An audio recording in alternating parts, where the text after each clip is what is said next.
Hello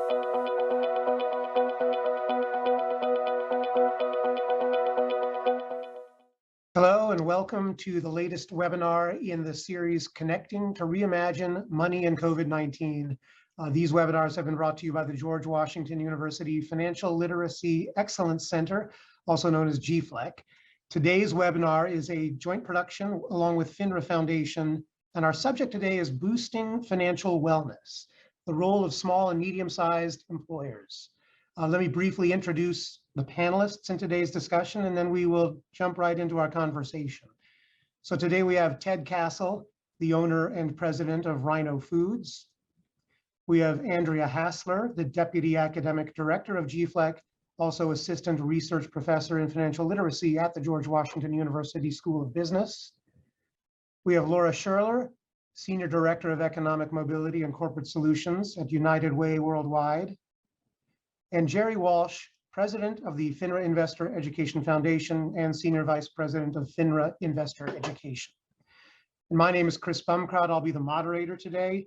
I am a managing director and co-head of research at Sard, Verbinnen and Company. So let's get into it. I'd like to start with a question for Gerri, the president of the FINRA Foundation. Just to set the table for us, Gerri, we're hearing a lot about financial wellness programs these days. So maybe you could tell us, what does financial wellness really mean, and what is the role of the workplace?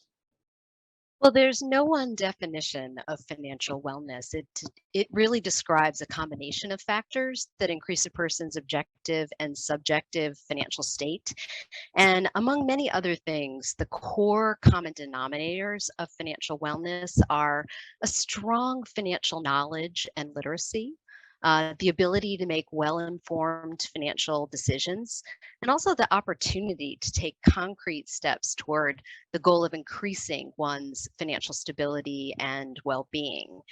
And as with financial wellness, there's also no single definitive response to what a workplace financial wellness program should entail.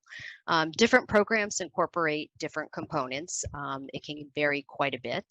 One model is one that the FINRA Investor Education Foundation and the United Way Worldwide have collaborated on. It's called Financial Wellness at Work, and it provides insights into how to think about some of these programs. So to give a brief overview, the collaboration with United Way involves supporting community-based nonprofit organizations like a local United Way or a Catholic charity affiliate in designing and delivering financial wellness programs in the workplace and delivering those services to lower income employees. We do it across a variety of industry sectors and a number of different types of employers. The support that we provide encompasses comprehensive training to help people design and implement a workplace program, tools and resources, including a detailed guide on offering an employer-sponsored small dollar loan program, which my colleague Laura Scherler from United Way will be telling you about in more detail. But the support provides access to a nationwide network of peers who are engaging in successful programs. And the FINRA Foundation doesn't do the work that we do in this space on our own. Instead, we rely very much on networks of partners who we value greatly in order to deliver these programs. They reach communities and employees across a spectrum of industry sectors and areas, rural and urban, that we would not otherwise be able to connect with. The work that we've been doing with United Way began in 2009, back when we partnered with them to provide financial education through a wide range of community-based programming. And what we found is that some of the more effective financial wellness programs were the ones that were delivered in the workplace. And we did some research to figure out why. And what we found is that workplace programs were able to help overcome some of the challenges that are often faced by individuals, like childcare and transportation constraints, so that the programs are delivered where money is earned and where financial decisions are being made. The workplace is a very important component for that reason. We also saw that workplace programs delivered high rates of sustainability. So even after the funding to kick off the program had been expended, these programs were continuing and often became self-sustaining. So we continue to work alongside community-based organizations like United Way Worldwide and Catholic Charities. They're critical to helping us reach our target audience. And Laura will speak more about how we've been working to reach local communities. But one key component to any successful workplace program is the support of the employers. Ted Castle, the CEO of Rhino Foods, is here today. He's an innovator, a thought leader.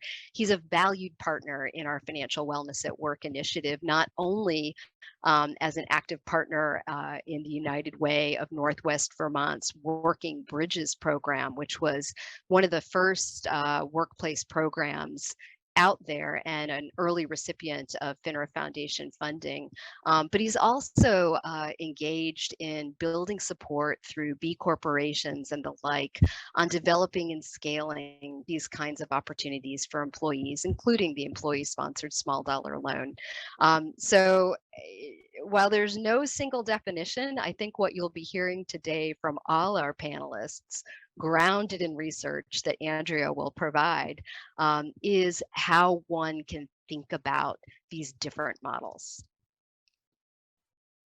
Thanks, Gerri. Appreciate that. You mentioned research a couple of times. I'd like to turn to research now and drill a little bit deeper. So a question for Andrea Hasler. Let's hear from you about the workplace financial wellness programs from a research perspective. What have we learned about workplace financial wellness through research and about their impact?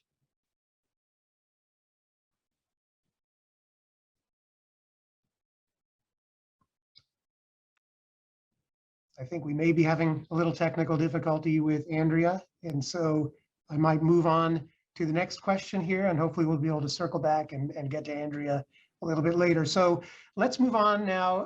And Laura Scherler, let me pose a question to you from a community organization perspective. What is the value that you see arising from workplace financial wellness programs? Thanks, Chris. I think Gerri provided the start of the answer.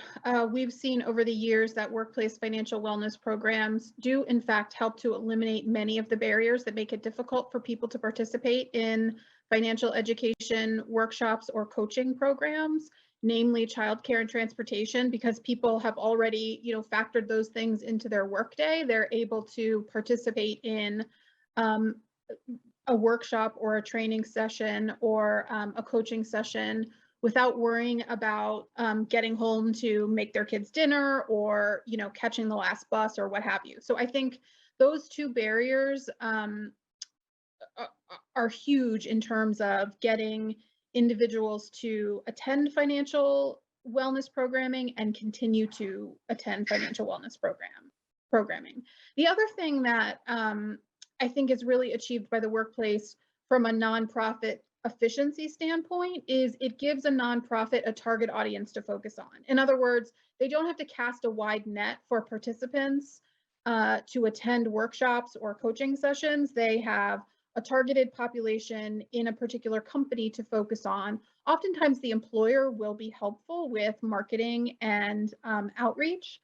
They can rely on typical employer communication channels like a company newsletter, a company email, giving a presentation at a company all staff meeting, and that creates efficiencies in marketing and communication channels and kind of cuts down the amount of marketing and communications that you might have to do in order to recruit a typical number of participants. I think the other thing that the workplace offers, and Gerri mentioned this product in her comments, is, the workplace creates an environment that makes it easier to offer financial products that might not otherwise be available to low and moderate income workers, particularly those with a thin credit file or a bad credit score. Individuals, because if they have a positive work history and if the employer is willing to partner with a financial institution or, sort of create that relationship with a bank or a credit union, that makes it possible for the employees of that company to receive something like a small dollar loan, which is then repaid through payroll deduction.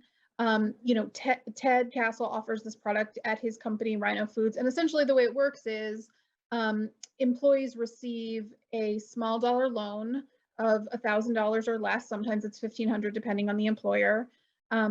Employees receive that with no credit check, and oftentimes the same day. They can use it for emergency purchases or whatever needs they might have. And then instead of a short-term repayment period, which is very difficult for many people, it's paid back either 6 months or a year through twice monthly payroll deduction. Not only does that make it easier for repayment, but it also builds positive credit score.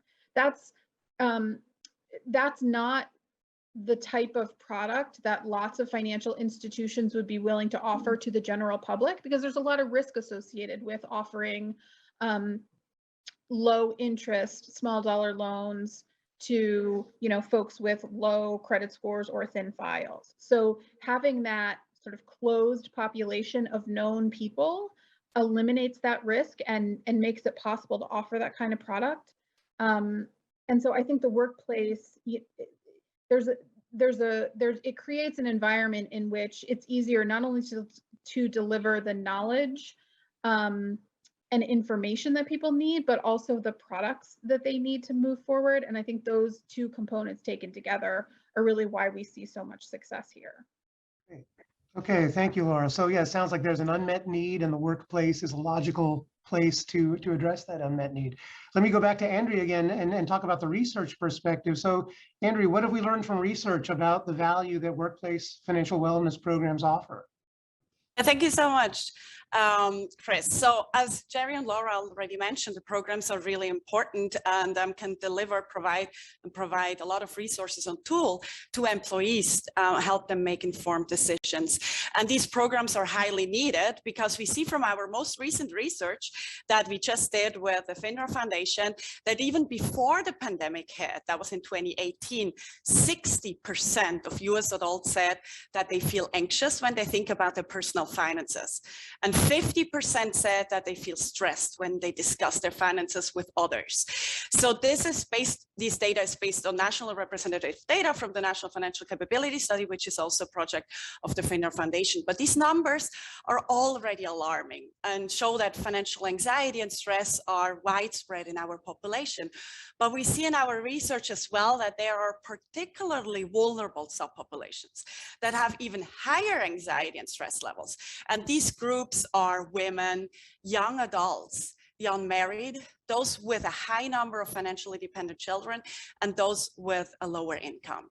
So for many, managing personal finances and financial challenges can cause stress and anxiety, but it can also interrupt their daily lives, as we found in a different study using actually this year's wave of the TIA Institute GFLEC Personal Finance Index. And in this research, we show that on average, US adults spend 7 hours per week thinking about and dealing with issues and problems related to their personal finances, which is, if you think, almost an entire workday. And interestingly, now circling back to the financial wellness workplace programs, there is a strong link between financial literacy and those hours spent per week. So among our survey respondents with a good understanding of personal finance topics, this number decreased from 7 to 3 hours. Whereas among those with a lower understanding of financial topics and concepts, this number increased to 11 hours per week that they spend on average thinking and dealing with issues and problems that are related to their personal finances. And the same relationship holds for anxiety and stress as well. So those individuals who showed higher financial literacy expressed feeling much less stressed and anxious about their personal finances compared to those with lower literacy. So this strongly shows that financial literacy matters, and workplace financial wellness programs can exactly offer these resources and tools that help us expand on our financial knowledge and help us understand the workings of financial products and the consequences of financial decisions. Fascinating to hear how the research shows the impact of these programs. But now let's get right into the trenches with Ted Castle. Ted, as an employer, you've been an innovator in workplace financial wellness. Tell us about some of the outcomes that have resulted from the programs that you've introduced. Thank you. Laura actually did a great job of describing what we call the income advance loan or the small dollar loan. And I just want to emphasize that these are loans probably between $1,000 to $2,000, no questions asked. It's with a financial institution. A lot of people think that the company is loaning the money, and they aren't. They're introducing their employees to a financial institution, which is really helping the unbanked and underserved bank population of workers. And another distinction is it's been taken out of their paycheck to pay off the loan. So if you think about the fact that the money isn't in their hands, it's already taken out, but the financial institutions are learning the delinquency rate is less than 4%. So they have this notion that loaning money to a person with a poor credit score, no question asked, is going to be a problem. What they've learned is that the connection of this relationship a business has with their employees, and also having this loan paid off before the paycheck is delivered, allows the employers to really gain in this. And when we talk about business results, employer perspective, really in the first 3 years we implemented this program 12 years ago, we saw a 38% increase in retention. We saw our absenteeism go down. We saw, as Andrea talks about stress, and there's a lot of data around stress and worker productivity, we saw that help. And really, most of the fundamental thing is just a really deeper relationship between our workers and Rhino, that we're willing to do something like this.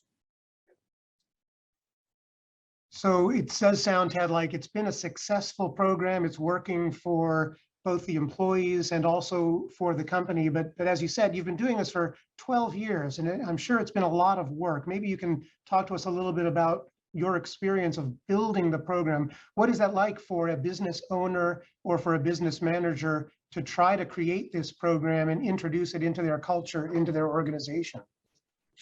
Well, first of all, I have to thank United Way, because Rhino went to a training called Bridges Out of Poverty. And that's when we really learned that 43% of the workforce or Americans don't have $500 in savings account.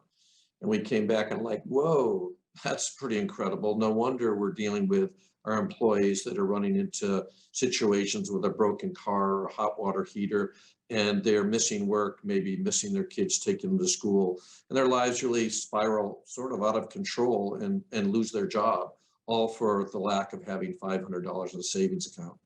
So again, as business owners, I have found that most business owners, or actually a lot of people in HR, don't even know this. So thank you to the United Way and FINRA Foundation for providing data to all of us that are, as you say, in the trenches, just trying to figure out what to do day to day. So I would say what's been interesting for us is we've really learned how easy it is to do. We created a foundation 3 years ago called the Rhino Foods Foundation, and our mission is really to spread financial security that makes good business sense. So we find that we can help set somebody up with this, and they can be doing it in 2 weeks. So again, what's really great about a program like this is it's frictionless. It takes work away from the HR group. Your supervisors are not working on things. Most business owners, small business owners, are loaning money to their employees out of their pocket. Most HR people are dealing with people coming into their office and saying, can I get an advance on my pay? Oh, can I raid my 401k because I'm out of money? So it's really one of these things that sounds complicated, but it's really, quite frankly, easy. So we have really found that getting the HR department or people in culture group or the leaders of a company to understand the problem better. They all say that their employees are their most valuable asset. And at the same time, quite frankly, they don't know what their employees are dealing with. So for us, it's turned into a total home run, and it's really simple to put together. Terrific. Well, congratulations on that, Ted. I've got a question for Andrea, again, from the research perspective here. We've been going through a very challenging period of time here in our country and in the world from the pandemic, which puts stresses on organizations. It puts stresses on individuals and families and on their finances, no doubt. What is your take on the ways in which the pandemic has changed either the practice of financial wellness programs or the perceptions of financial wellness? Yeah, thank you, Chris, for this question.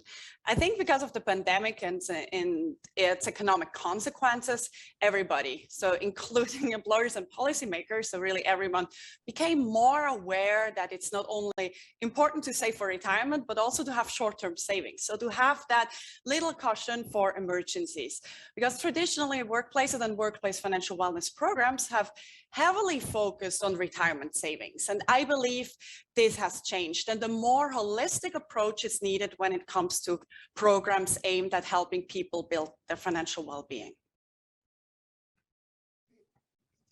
And a question for Laura. Sometimes when we think about corporate programs, we think of big businesses and they have large HR departments and all that. But for small and mid-sized businesses, are there special obstacles or challenges in implementing programs like this? And if so, how has United Way worldwide tried to help employers surmount those obstacles?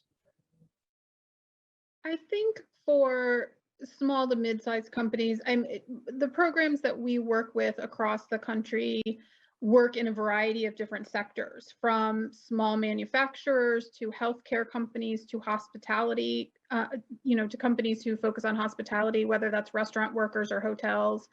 And so I think some of the obstacles are related to the nature of the workplace. For example, if you're a small manufacturer, it may not be possible for people to come off the line in order to attend a workshop or to meet with a resource coordinator, someone who provides one-on-one support for someone having a financial or other kind of challenge.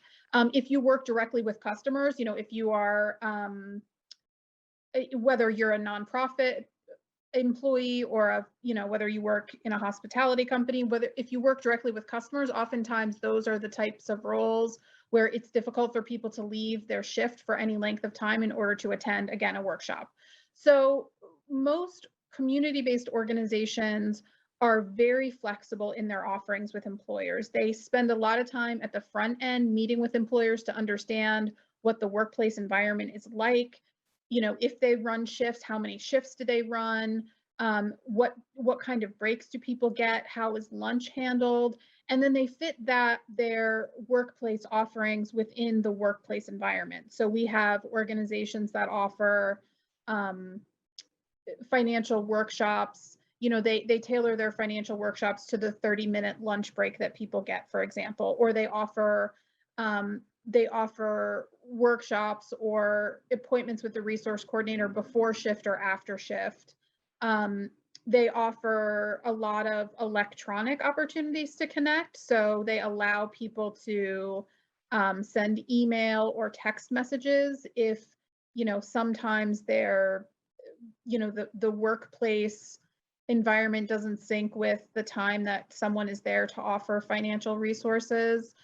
Some folks have gone, we have one resource coordinator who works with a trucking company, and she meets people literally sometimes on the side of the highway, because truck drivers may or may not be in an office environment. They may get, the information that they need for their delivery, and they get on the road and they go. And so they may not be stationary for any length of time in order to either go to a workshop or meet with somebody directly. So I think flexibility is really the key for nonprofits who want to partner with employers. But I think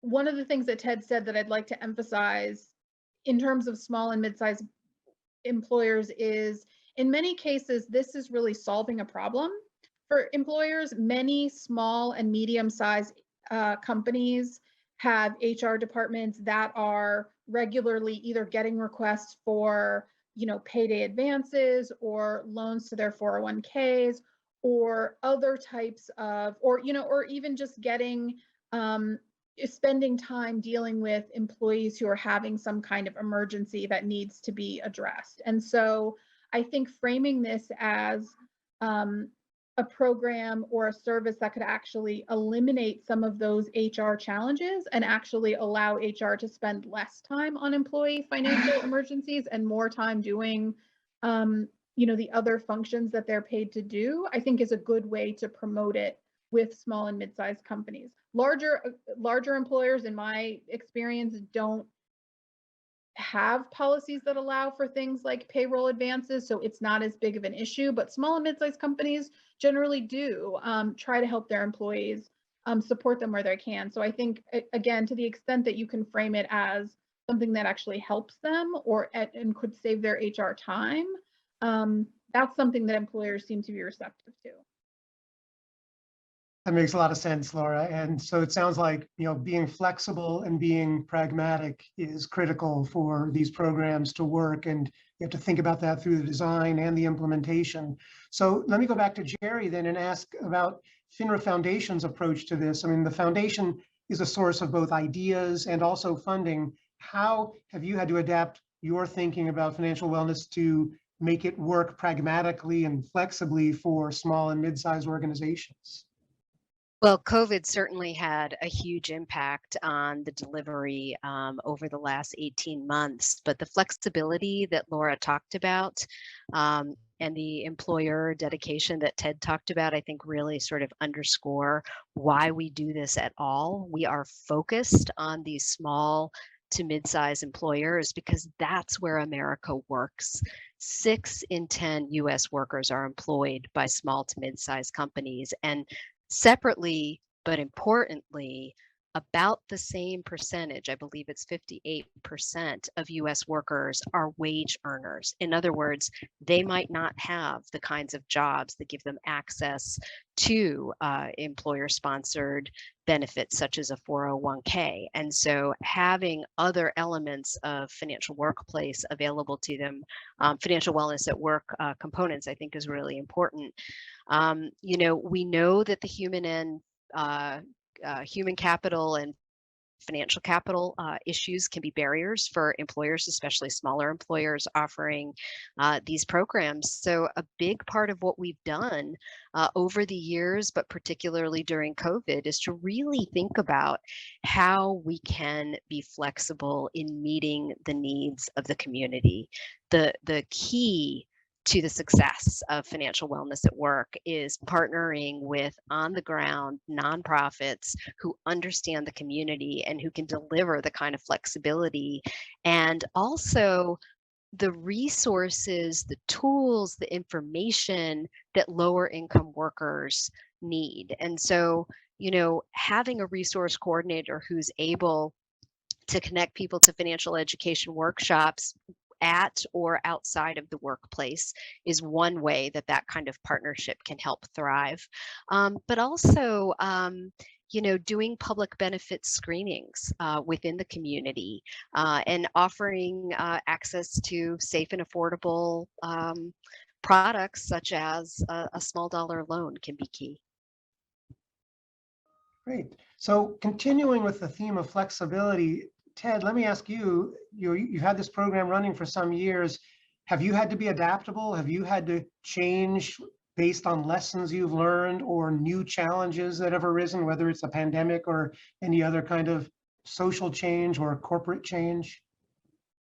Chris, I'd answer that question that it's always a little different than you think to have something like this spread in your company. Most leaders think, oh, we need to have a fancy brochure. We have to have this big meeting and announce this. What we really found is this spreads worker to worker. I think Laura really hit the nail on the head. This is where people talk. This is how they say, how did you get through this problem? Oh, You mean you haven't taken out an income advance loan at Rhino? Oh my God, you've been here 3 months. You should do it. You can get your money today. It's incredible. So really, the way to spread this is worker to worker. That's the first thing we learned. The other thing that we learned that was amazing is we decided that you have to opt out. In other words, if you're taking $50 out of your paycheck a week, you need to come into our people and culture and say, I want to opt out of the program. Otherwise, it starts a savings program. 96% of the Rhino employees that take out a loan start a savings program. Now, that doesn't mean they might not have to take out another loan later, but some people have never had a savings account. We have people say, I'm 45 years old, I've never had a savings account. So we've learned a lot about what's important with this program. The other thing I would say, our flexibility has really, as we tried to expand this nationwide, is we've looked at fintech solutions. So in Vermont now, we have 70 businesses that use this program. There's over $1,000 of loans last year and over $1 million. And that's little tiny Burlington, Vermont and surrounding areas. We've also partnered with some larger companies that have 4,000 employees with 6 locations. And we partnered with a fintech solution. And this company in 18 months has actually given out 500 loans totaling $750,000. So flexibility is really key in what makes it work for your company. But we don't prescribe any one way. We just tell people what works and how it works. So we do know some things that makes it easier, but really it's the business gets to decide what they want to do along with their financial institution. Great. Okay. Well, I'd like to wrap up my formal questions here, getting some pearls of wisdom from each of our panel members. And I'm going to begin with Andrea and ask, Andrea, based on your experience researching in this field, what are the most critical elements for a workplace financial wellness program? Yeah, so basically a lot of critical elements were already mentioned by Laura, Gerri, and also Ted, with the flexibility, the dedication, the partnership for the implementation. What we see from the research side is on the elements for the particular program is that we say start with a financial checkup. So like a doctor's visit provides regular assessment of our physical well-being, employer financial wellness programs can also help employees assess their financial health. So that is, besides that, they can then also see through these checkups and become more aware of the specific areas in which they struggle. And from the employer perspective, the results of the assessment can really help segment workers into financial education programs specifically designed for their needs and level of financial knowledge. And with that, also what I mentioned before, a recommendation is to use a holistic approach, which means offering information that helps to improve basic financial literacy, but also helps in a variety of behaviors, including accumulation of precautionary savings, debt and debt management, and also retirement planning.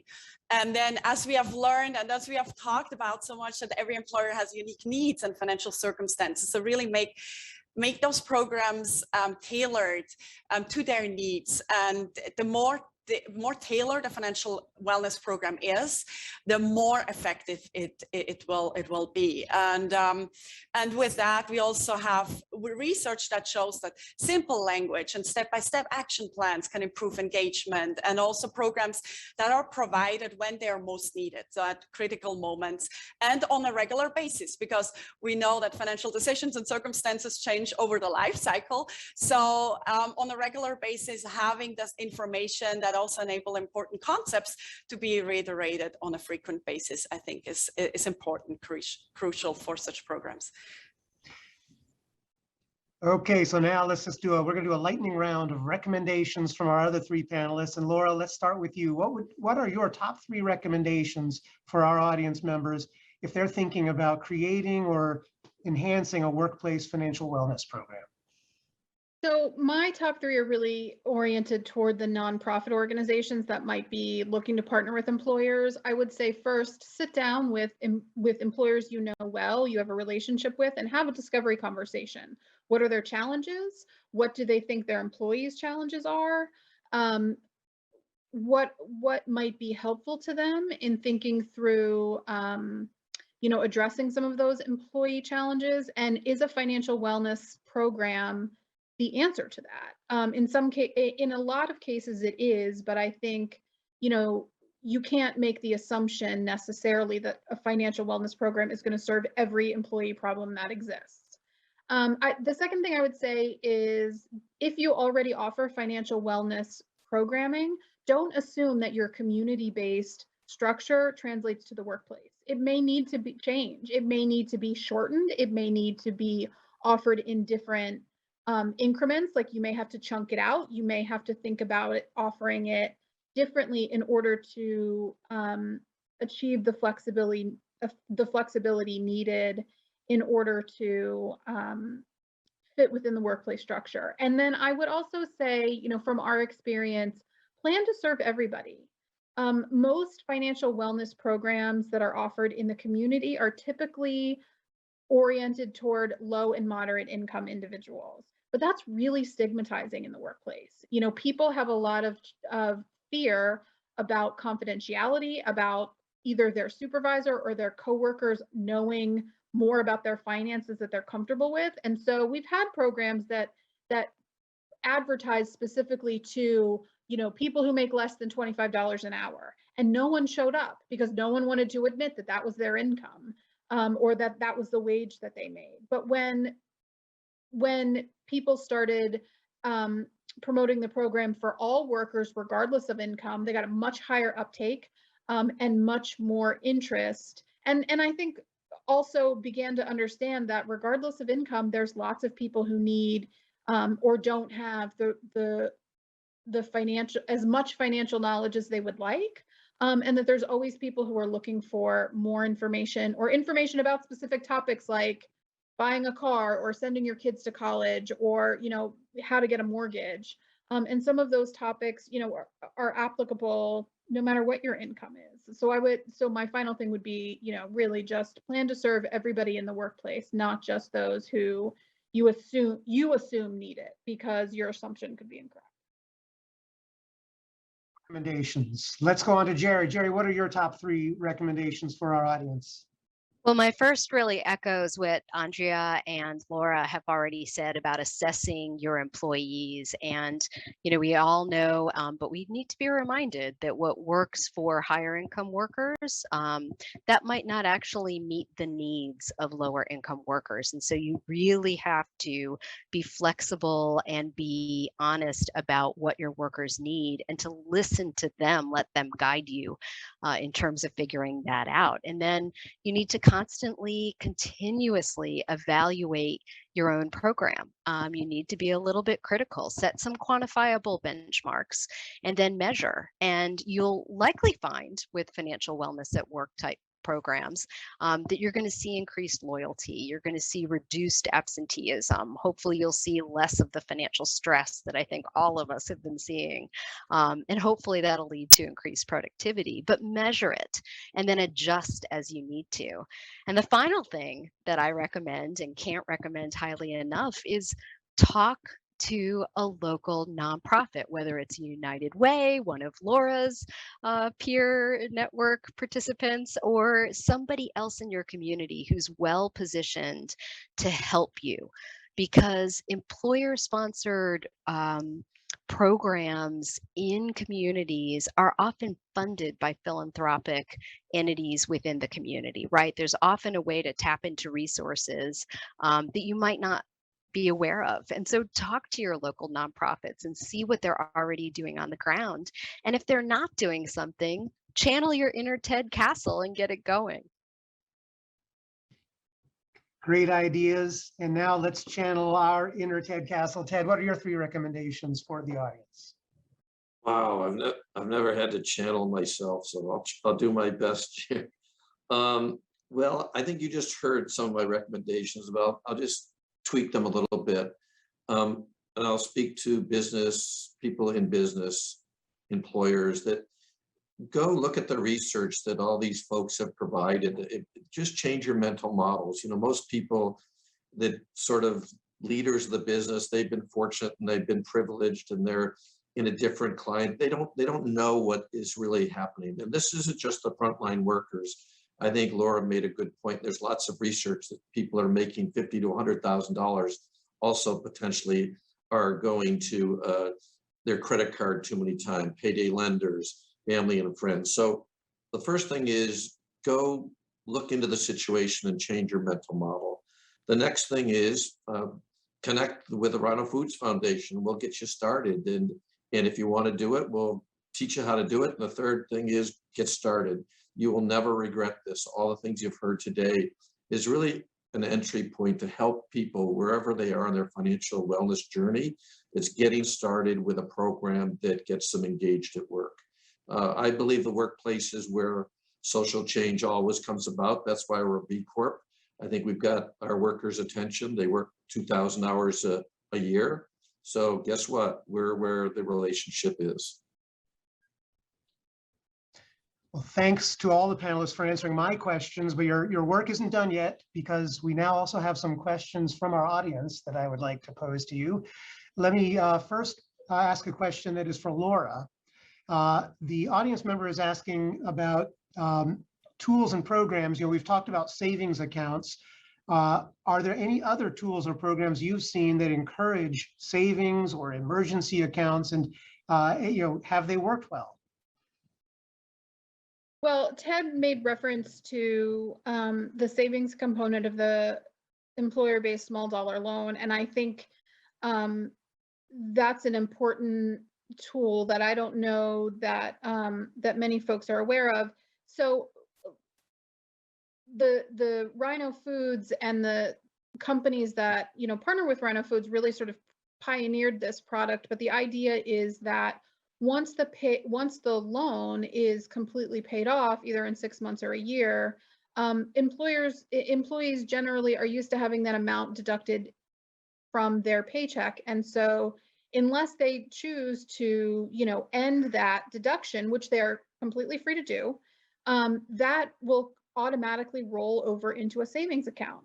And so we have seen other programs across the country replicate that that type of account in which once the loan is paid off, it rolls over into savings. And I think, you know, as Ted said, that's a really critical component for many workers who, you know, have not had the ability to have savings before.